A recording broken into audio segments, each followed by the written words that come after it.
Assalamualaikum warahmatullahi wabarakatuh. Alhamdulillah, alhamdulillahilladzi hadana li hadza ma kunna linahtadiya laula an hadana Allah. Asyhadu an la ilaha illallah wa asyhadu anna Muhammadan abduhu wa rasuluhu la nabiyya ba'da. Allahumma salli ala nabiyyikal mustafa Muhammadin sallallahu alaihi wasallam wa ala alihi wa ashabihi ahli sidqi wal wafa, amma ba'd. Fa ya ayyuhal hadirun rahimakumullah. Bapak-bapak, ibu-ibu dan saudara-saudara sekalian yang dirahmati Allah Subhanahu wa taala, alhamdulillah kita dipertemukan kembali oleh Allah Subhanahu wa taala dalam kesempatan ini untuk kita bersama-sama menunaikan kewajiban kita, baik kewajiban salat maupun kewajiban kita dalam tafaqquh fiddin. Dan dalam kesempatan kita kali ini kita masih membahas tentang seputar fikih halal kontemporer. Dan yang akan kita bahas adalah kehalalan peralatan dapur, yaitu berupa piring, gelas, mangkuk dan sebagainya yang berasal dari negara non muslim. Rahmati Allah Subhanahu wa taala, di era globalisasi saat ini banyak produk-produk rumah tangga yang beredar di wilayah kita di Indonesia. Itu banyak yang diimpor dari luar negeri, terutama dari negara-negara non muslim. Dan bahkan produk impor ini termasuk mendominasi di Indonesia. Banyak perabotan yang kita pakai, peralatan yang kita pakai itu, keperluan rumah tangga itu banyak yang diimpor dari negara-negara non muslim, terutama produk-produk dari China. Apa saja ini banyak kita pakai itu, kebanyakan dari China. Nah, pertanyaannya adalah, apakah semua peralatan dapur dari negara non muslim itu bisa dipastikan kehalalannya? Rahmati Allah Subhanahu wa taala, yang sempat ramai kemarin di berita itu adalah berkaitan dengan alat apa itu Pak? Berkaitan dengan MBG yang dipakai itu, nampannya itu atau tray-nya itu, padahal itu berupa bahannya adalah dari stainless, bahannya stainless. Nah, isunya adalah bahwa nampan atau food trays import yang diambil dari Cina itu, yang digunakan untuk program MBG itu, diduga menggunakan minyak babi atau lap sebagai pelumas produksi. Di stainless itu ketika diproduksi itu kan dia biar tidak karatan, itu biasanya dioles dengan minyak. Untuk stainless, peralatan dari logam itu biasanya untuk biar awet itu biasanya pakai minyak. Itu yang diduga menggunakan lemak babi atau lap dari babi. Nah, maka sempat dilakukan tes laboratorium oleh BPJPH karena itu termasuk isu nasional. Jadi untuk membuktikan apakah itu bahannya aman dari unsur non halal, maka kemudian dilakukan cek laboratorium dan menyatakan bahwa sampel nampan impor tersebut tidak mengandung bahan dari turunan babi. Ini salah satu contoh. Kemudian contoh yang berikutnya adalah dugaan produk dengan label palsu. Produk dengan label label palsu. Ini juga sempat ramai juga bahwa diduga ditemukan peralatan makanan, ya baik itu nampan atau panci, ya, dengan label peralatan itu ya palsu labelnya, ya, termasuk yang dilakukan saat di sidak di Jakarta, ya, di mana pelabelannya itu ditengarai ya dipalsukan tanpa kepastian standar halal. Karena ini peralatan yang kita gunakan langsung dalam rumah tangga, dalam keperluan makan minum kita, maka itu perlu dipastikan ya kehalalannya.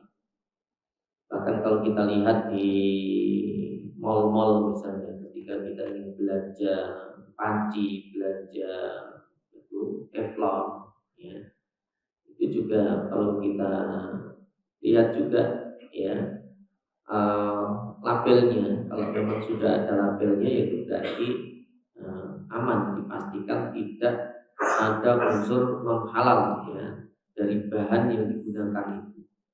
Terutama kalau yang tidak ada, biasanya yang produk-produk impor itu ya dari negara-negara muslim itu tidak semuanya ada labelnya, ya. Kalau teflon yang buatan Indonesia itu biasanya sudah ada labelnya, sehingga itu aman.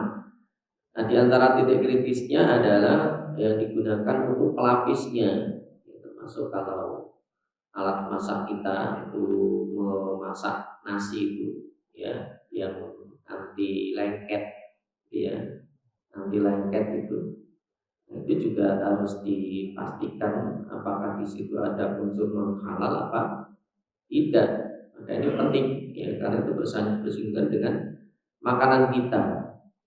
Ya, dan itu bisa juga nanti ada potensi ya pelapisnya itu menggunakan bahan yang non halal. Dan termasuk juga ya gelas. Kalau gelas dari kaca, ya, itu insya Allah aman, ya, insya Allah aman. Nah, kalau gelas yang berasal dari porselin kemudian atau dari keramik gitu ya, nah itu apakah nanti ketika diwarnai itu biasanya kan kalau keramik atau porselin itu mangkok, piring gitu ya. Nah itu alat mewarnainya itu menggunakan bahan non halal atau tidak, karena sebagian peralatan itu ya diwarnai dengan cara dicelup ya. Ada yang dicelup, ada yang menggunakan kuas juga untuk mewarnainya. Nah, itu kalau di negara non muslim kan kita tidak tahu ya, bahkan mungkin walaupun produksinya di Indonesia sendiri, kalau yang membuat itu orang non muslim itu bisa juga menggunakan alat yang tidak halal, atau bahkan mungkin kalau pernah melihat pembuatan wajannya, dan itu kan dicetak itu cetakannya biasanya menggunakan kayak pasir gitu ya,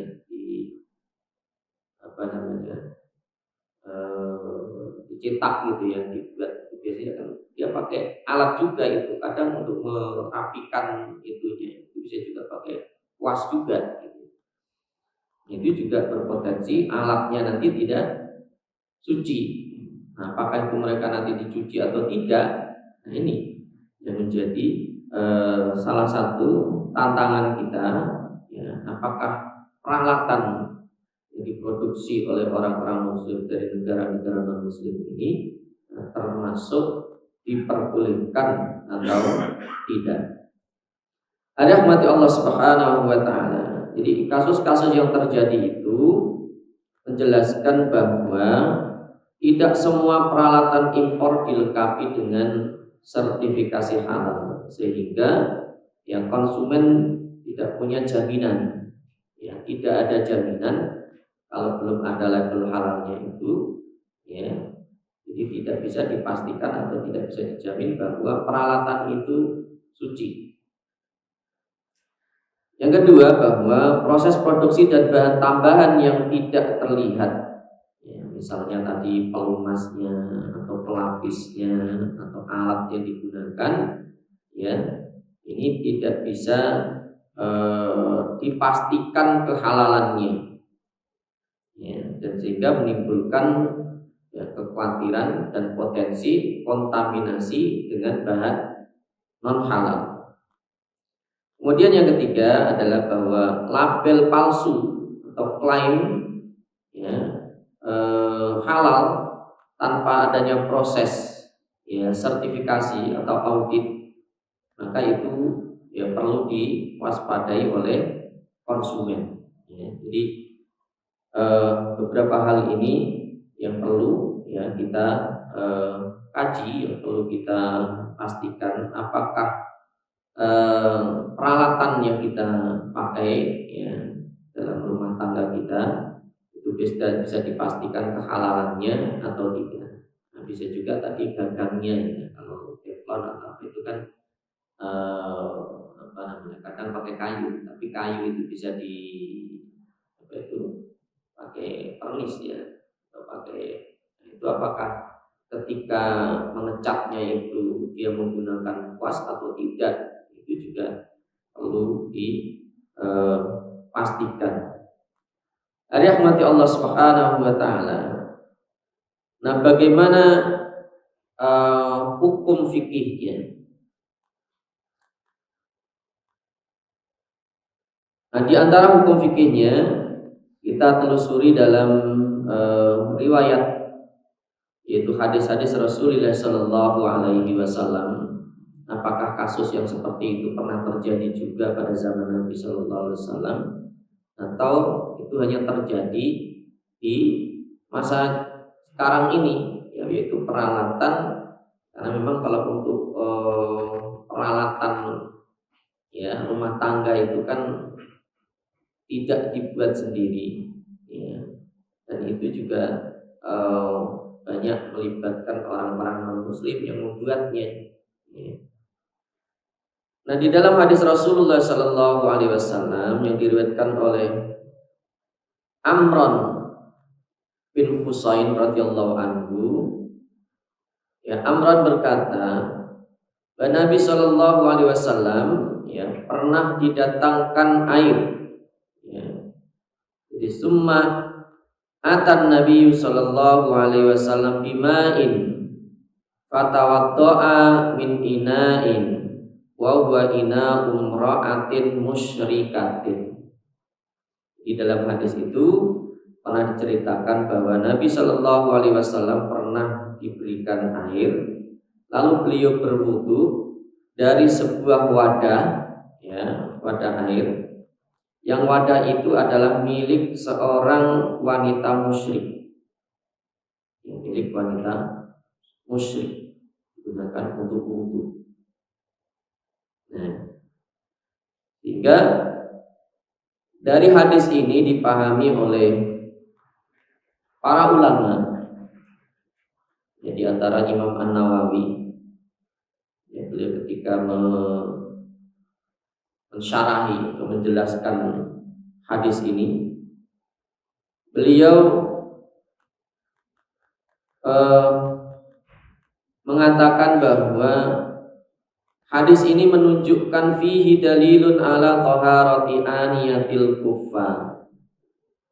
Jadi dalam Sahih Muslim yang beliau syarahi, Imam Nawawi mengatakan bahwa dengan demikian hadis ini menjadi dalil bahwa wadah-wadah atau perabot, ya, milik orang kafir itu suci.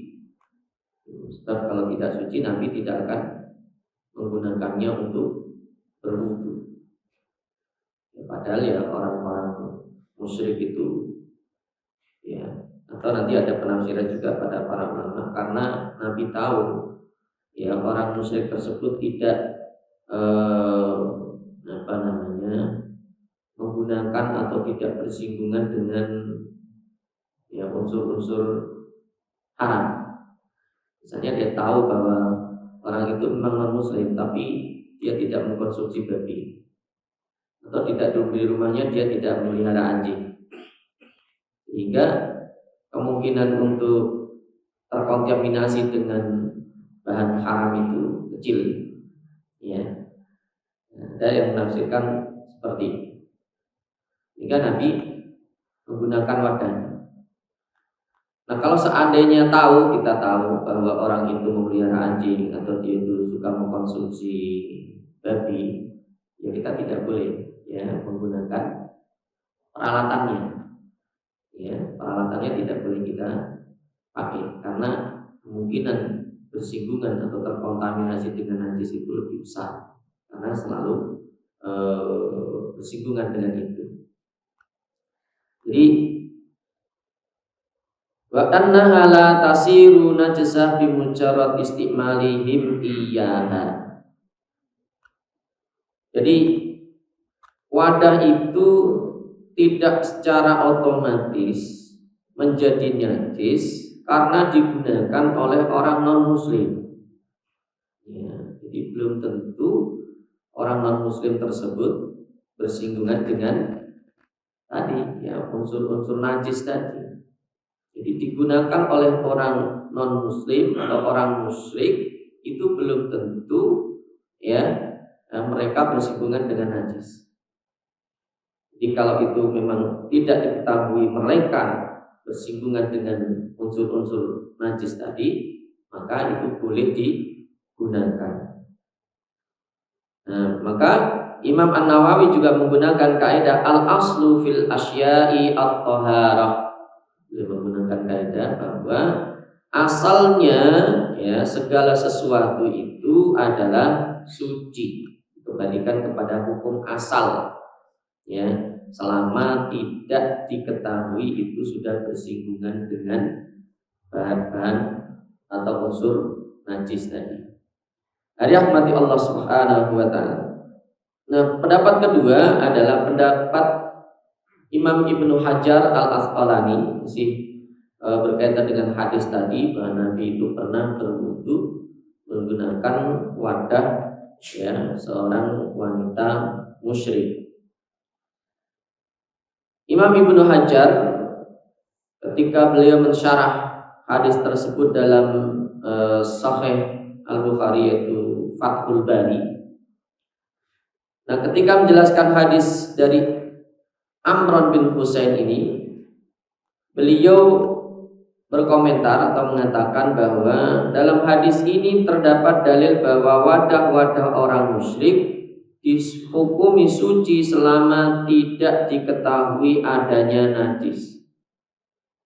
Selama kita tidak melihat, selama kita tidak tahu ya bahwa dia menggunakan najis itu, maka itu hukumnya adalah suci, yaitu dikembalikan kepada hukum asal. Ini lebih jelas ya Imam Ibnu Hajar Al-Asqalani.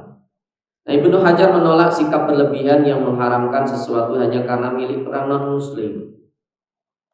Jadi bukan dilihat dari itu muslim atau non-muslimnya ya. Jadi dilihat apakah memang dia dipastikan bersinggungan dengan unsur-unsur non halal atau tidak. Ya, termasuk kalau kita mensertifikasi ya, mensertifikasi produk halal itu dilakukan oleh UMKM ya, sebagian ya, yang mengajukan sertifikasi halal itu kan tidak semuanya harus orang Islam, banyak orang-orang non muslim yang dia jualan makanan juga ya, produk-produk makanan ya, apalagi nanti kalau bulan Ramadan itu ya Pak, bulan Ramadan itu yang jualan tidak semuanya orang muslim ya, juga yang jualan orang-orang non muslim juga ya. Nah, di situ masuk makanannya boleh kita konsumsi apa tidak, ada jualan gorengan, ada jualan makanan ringan itu ya, ya. Jadi halal haram itu tidak dilihat dari muslim atau non muslimnya, karena halal haram itu kebutuhan orang muslim dan non muslim juga semuanya ya. Jadi yang perlu dipastikan apakah itu bersinggungan dengan hal yang haram atau najis atau tidak. Karena sebagian juga yang pernah juga yang mengajukan produk halal itu adalah orang non muslim yang dia juga memelihara anjing, ya. Bahkan mungkin resto-resto, ya, bagian resto itu yang punya anjing juga, ya. Nah, ini juga kita harus berhati-hati juga, gitu ya. Ya, jadi banyak resto-resto yang di sekitar kita, ini orang-orang Indonesia asli juga, gitu. Tapi dia di resto itu pelihara anjing juga. Ini juga perlu dipastikan karena kemungkinan untuk bersentuhan itu ya sangat mungkin sekali, gitu ya. Ada yang mati Allah Subhanahu wa taala. Tapi selama kalau tidak kita melihat nggak ada itu dia nggak melihara anjing, nggak mengkonsumsi apa namanya makanan-makanan haram, itu ya sebenarnya ya suci dan halal. Jadi tanpa bukti maka kita tidak bisa menghukumi.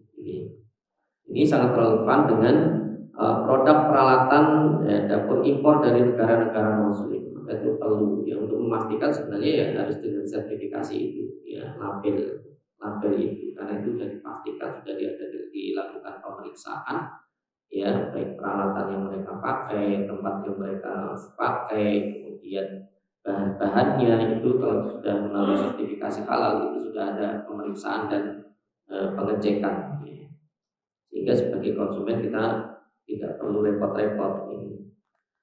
Nah, pendapat ketiga yaitu pendapat Ibnu Qudamah, ya dalam kitab Al-Mughni, beliau mengatakan masih berkaitan dengan hadis tadi, wadah-wadah mereka itu suci karena Nabi Shallallahu Alaihi Wasallam dan para sahabat menggunakan wadah orang-orang musyrik dan tidak dinukil bahwa mereka menjauhinya.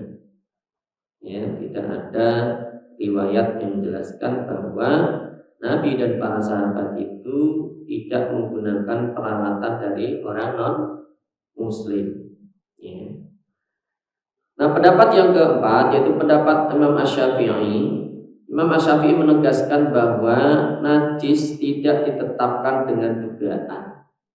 Ya, kita tidak bisa menduga orang bukan karena tadi yaitu muslim atau muslimnya bukan. Tapi harus ada kepastian, bukti nyata harus kita lihat.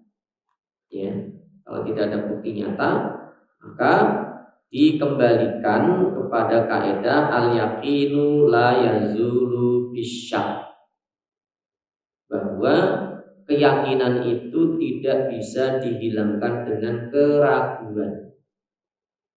Kita dikembalikan kepada hukum asalnya tadi.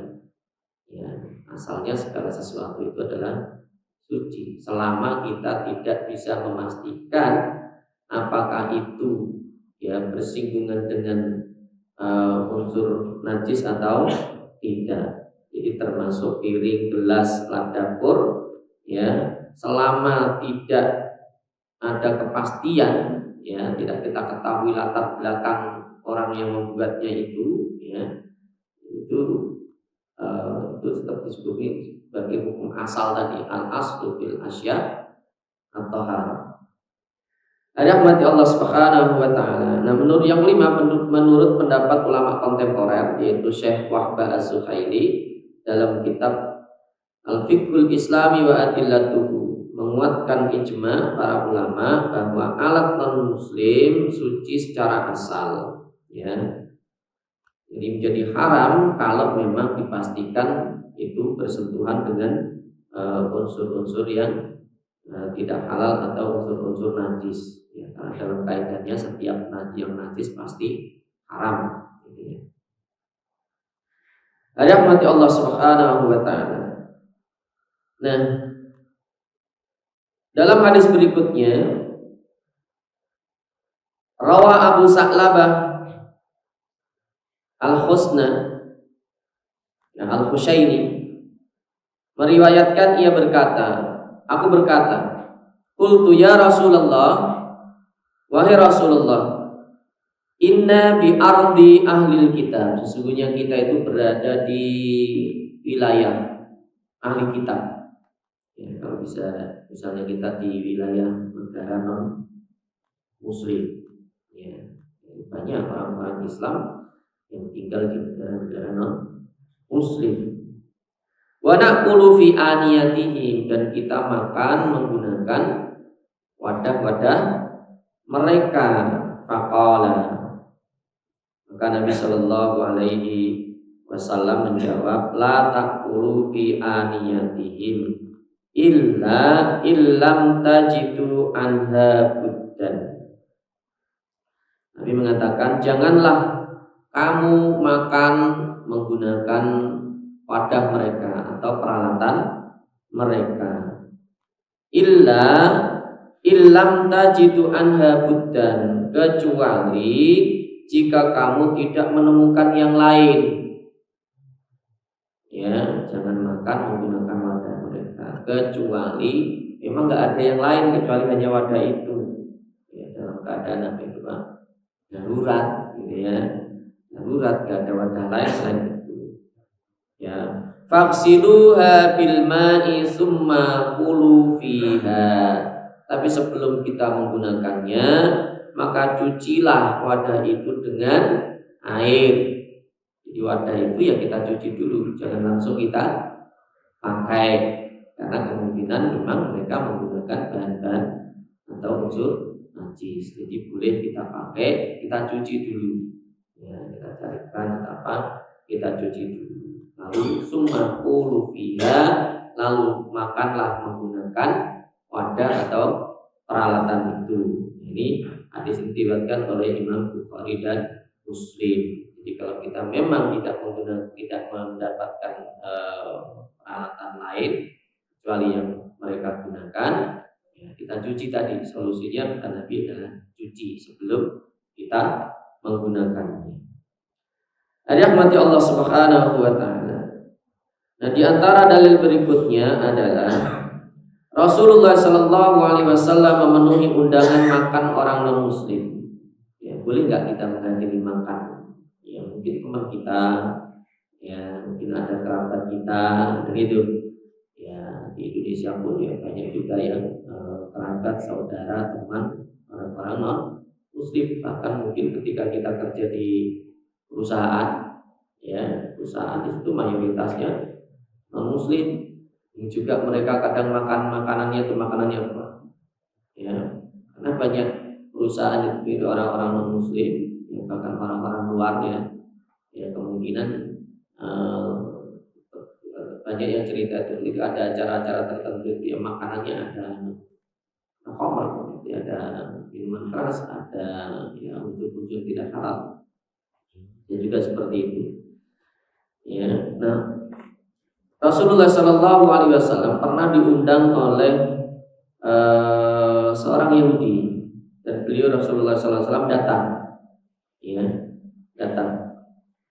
Diriwayatkan dari Anas radhiyallahu anhu qala da'a Yahudiyun an-Nabiy sallallahu alaihi wasallam ila khubzi sa'irin wa ihalati ya sanikhatin fa ajabahu.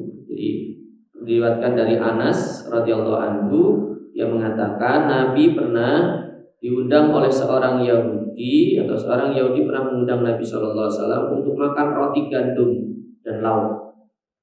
Ya. Lalu beliau memenuhi undangan tersebut. Artinya kalau memang makanannya itu dipastikan, ya termasuk kalau tamu-tamu negara. Kalau kita tadi ada kunjungan ke luar negeri, ya juga itu dihidangkan makanan-makanan itu. Ya. Rahmati Allah Subhanahu wa taala, dan Nabi datang. Ya. Itu artinya juga mungkin wadah-wadahnya ini kan karena milik orang non Muslim, ya, Yahudi.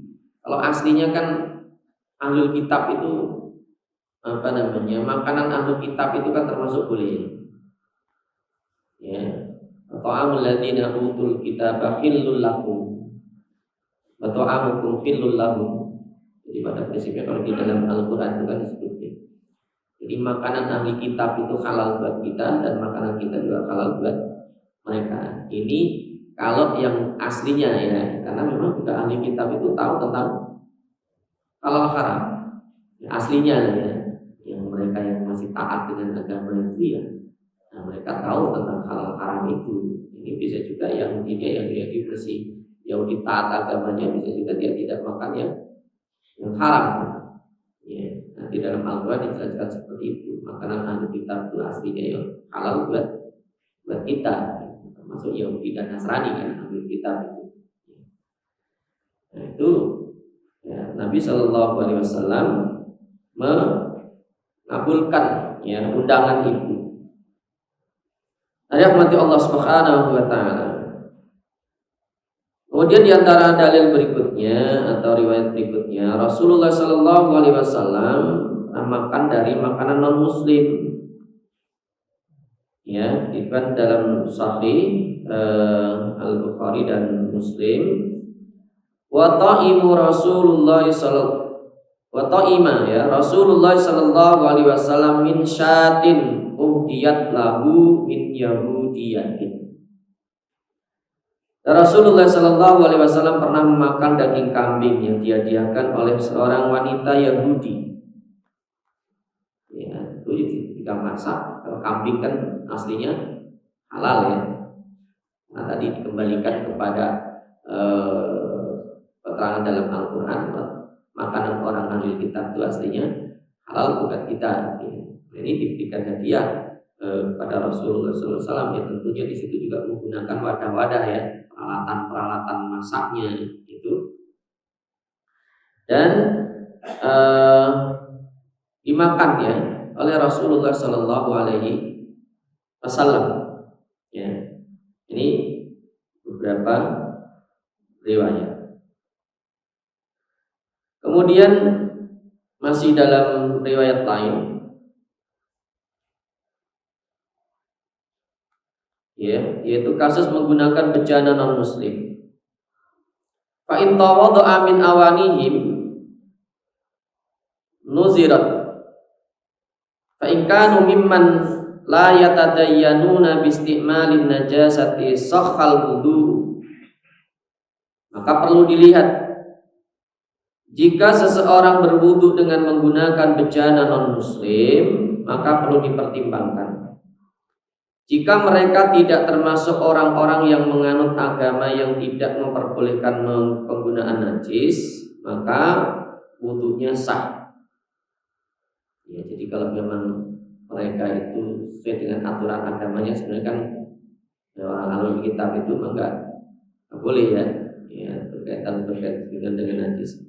Kalau memang diketahui bahwa orang yang menganut agama itu dia memang tidak menggunakan wadah yang najis, maka wudunya sah. Karena Nabi Shallallahu Alaihi Wasallam tadi pernah berwudu dengan menggunakan wadah seorang wanita musyrik, dan Umar pernah berwudu dari kendi milik seorang Nasrani. Tentunya juga menggunakan peralatan-peralatan lain sebelum airnya itu dimasukkan ke dalam kendinya. Selain itu, hukum asal dari bejana milik mereka adalah suci. Ya, jadi tidak hanya Nabi saja yang menggunakan wadah orang muslim untuk berwudu, tapi termasuk Umar juga. Wa in kanu mimman yatadayyanuna bi isti'malin najasa, kalau memang mereka itu diketahui bahwa mereka adalah orang-orang yang menganut agama yang memperbolehkan penggunaan najis.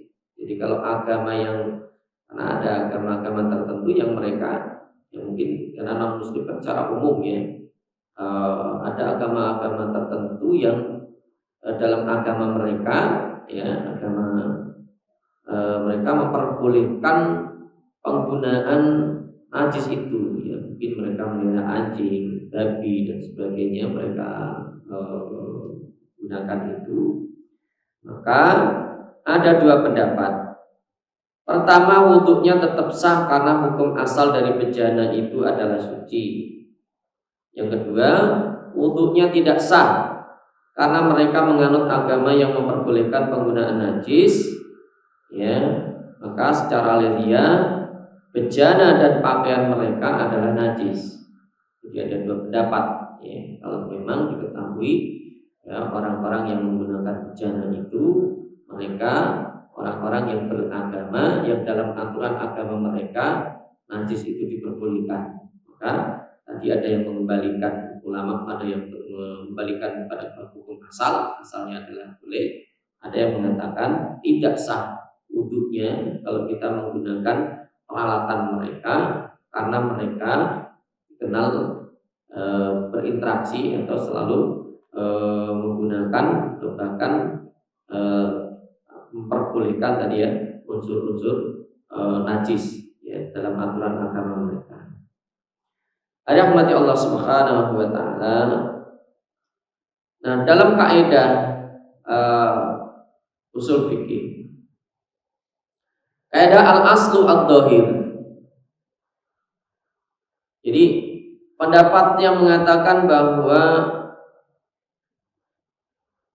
annama aslu thara ghuliba ala dhanni tanajjusuhu li ghulbatin najasa fi mislihi fihi qaulani ma'rufani ya bi qaulil asli waz zahir awil ghalib arjahuma annahu tahirun amalan bil asli al mutayaqqin li annahu athbatu minal ghalib al mukhtalif bil ahwal wal azman.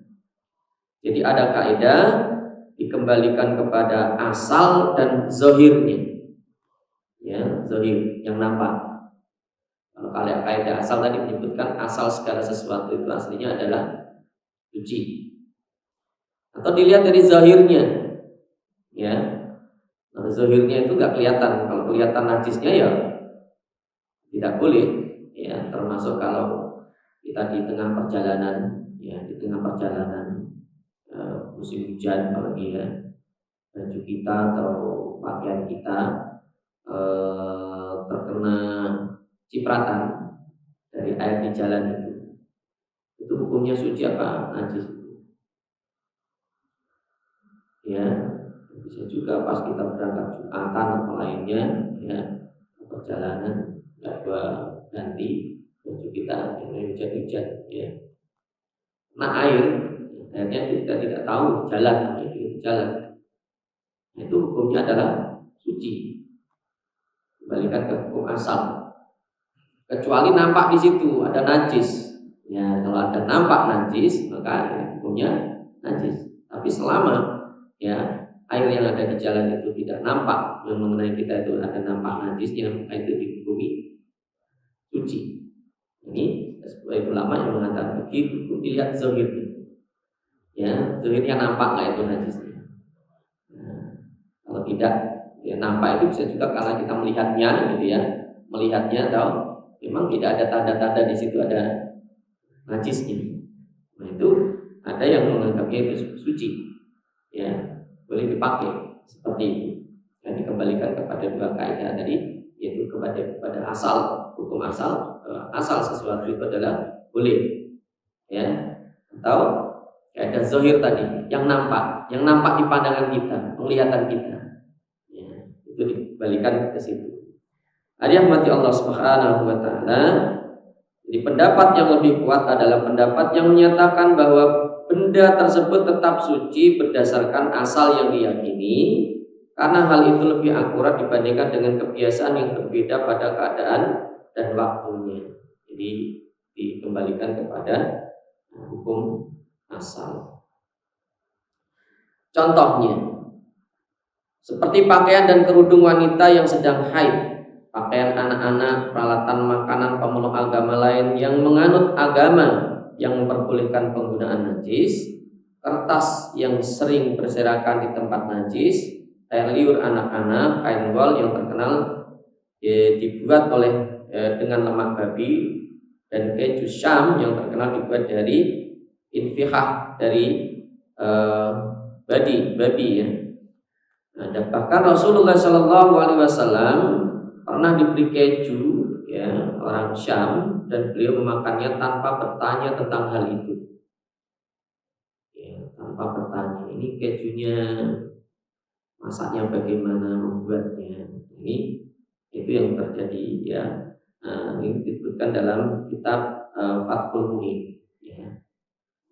Rahmati Allah Subhanahu wa taala.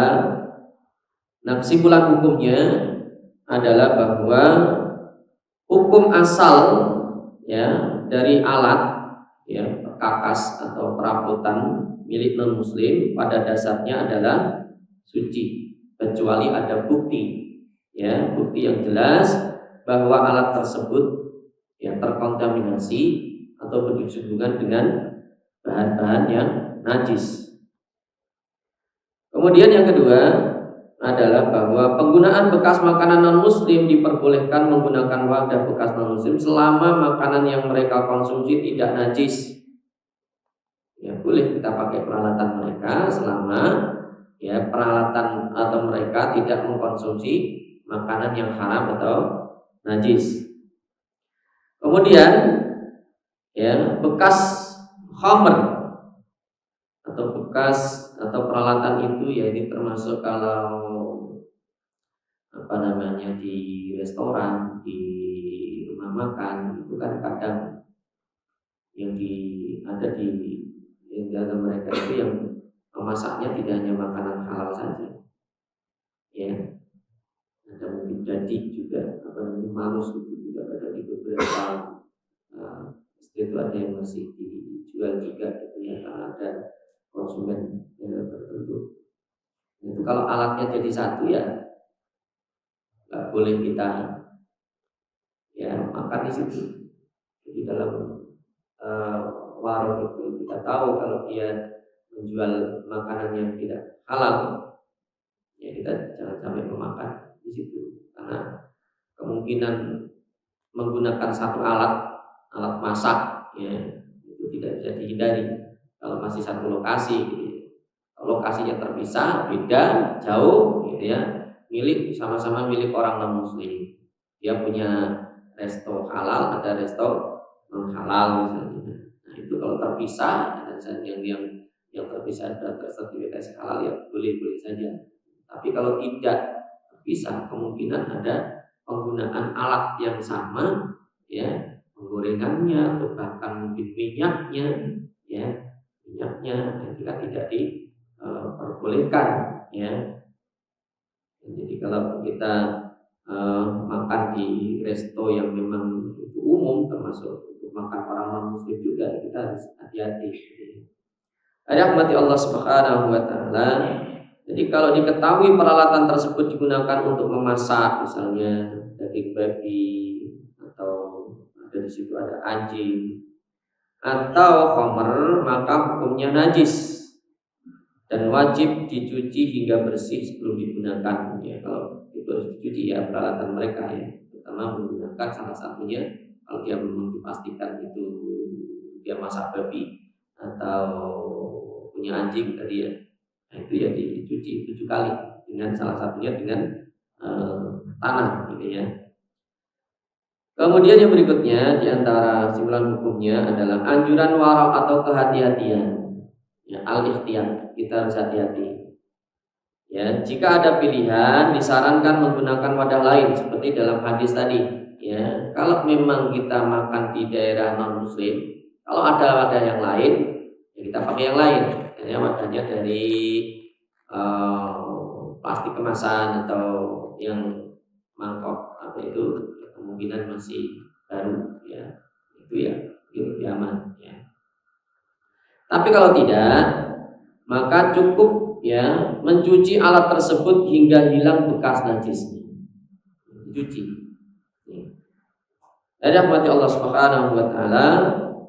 Nah, ini berdasarkan dalil tadi hadis dari Rasulullah SAW yang beliau menggunakan wadah milik seorang wanita musyrik ya dan memenuhi undangan makan dari orang non muslim.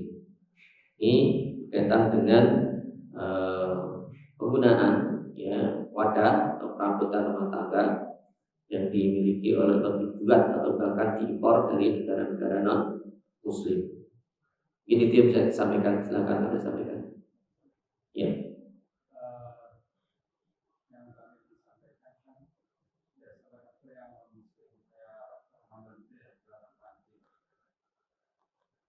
Kondisi non muslim sekarang itu rata-rata makan makanan dihindari ya. Pertama kan kalau kita itu yang jualan yang muslim banyak. Karena yang pertama, yang kedua, kalau perorangan kan komisioner besar dia masa tidak punya dia, bukan tidak khusus gitu ya. Kan sangat besar sekali. Jadi minyaknya dia bikin bawang atau risol itu mungkin bekas goreng apa namanya babi atau apa gitu. Atau bisa jadi bekas goreng ayam yang tidak disentuh dengan cara muslim gitu. Jadi saya kira kita menghindari ya. Apalagi di kita ini kan nggak ada orang muslimnya. Mungkin beda dengan zaman Nabi. Non muslimnya itu mereka apalagi di Arab kan sebetulnya tidak populer babi ya. Kalau di sini kan babi itu jadi makanan favoritnya non muslim dan mereka bangga. Saya kira itu lebih baik itu menghindari aja ya. Karena kontaminasinya itu pasti satu ya tempat ya bisa jadi tadi minyaknya bisa jadi dia bekas goreng ini terus dipakai di bawang atau risol yang akan dijual. Iya, betul. Itu pilihan yang lebih aman gitu ya. Tadi sifat ikhtiyat, tadi kehati-hatian. Ya, ya memang apalagi yang kita makan ini, memang kita harus hati-hati karena tidak bisa memastikan tadi ya. Jadi walaupun kita tidak bisa memastikan apakah mereka itu mengkonsumsi, tapi memang tadi banyak juga ya. Karena memang orang ketika tidak tahu itu kadang makanan-makanan non halal itu juga ya kadang ya mereka memakannya gitu ya. Ini memang penting ya bagi kita untuk berhati-hati tadi. Jadi kalau kita tahu itu orang non muslim gitu ya, ya kita harus pada hati-hati tadi, lebih memilih ya. Kalau yang jualan itu adalah orang-orang yang muslim. Jadi memang juga kadang kita tidak tahu karena orang itu ya karena masyarakat kita yang orang-orang lama, orang-orang dulu itu kan banyak juga ya agamanya itu agama apa istilahnya kejawen atau orang abangan gitu ya. Itu kan mereka tidak tahu betul tentang halal haram itu gitu. Ya, kadang tadi masih dadi atau marus itu ya banyak masih yang mengkonsumsi itu ya itu sehingga kita memang harus hati-hati gitu. Ya karena memang itu ada di masyarakat kita lingkungan kita gitu ya. Dan mereka memanfaatkan momen seperti yang kita sampaikan tadi Ramadan itu ya, itu banyak orang yang memang belanja makanan. Nah, maka itu pentingnya tadi ya perlu ada yang dijual ya makanan yang dijual itu perlu adanya sertifikasi halal jaminan kehalalan itu ya.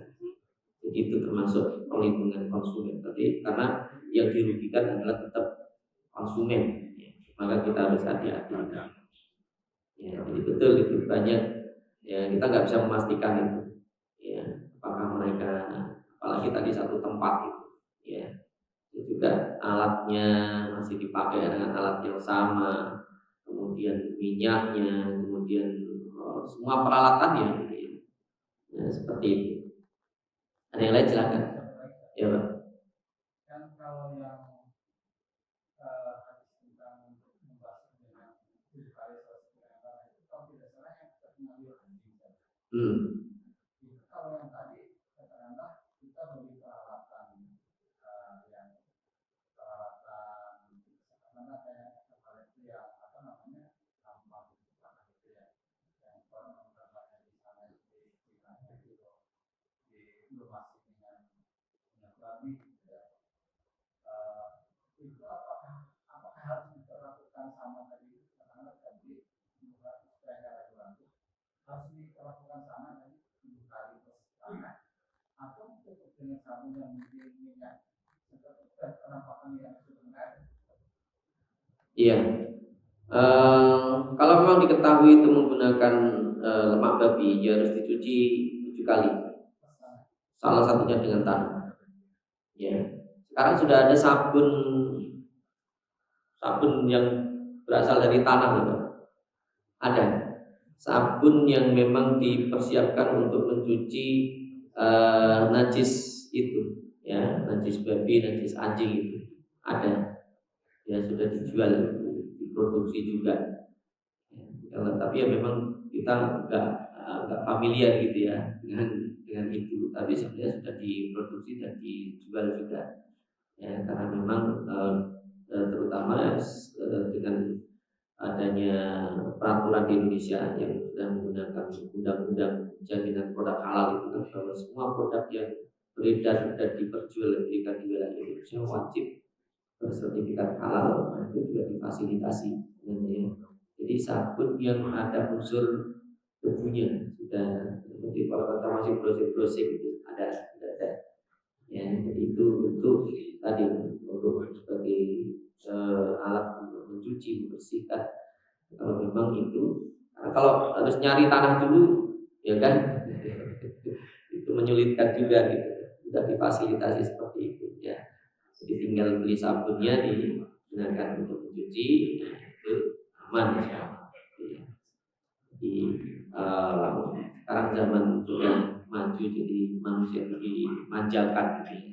Manjakan, ya, kemudian itu difasilitasi, ya. Jadi kalau memang itu dipastikan dia menggunakan tadi, ya, bahan-bahan yang memang itu berasal dari babi, jadi diperlakukan seperti jilatan anjingnya itu. Jadi kalau ditelusuri hadisnya itu begini, kenapa babi itu kok disamakan dengan anjing? Kan aslinya liur anjing itu dalam hadis itu, ya.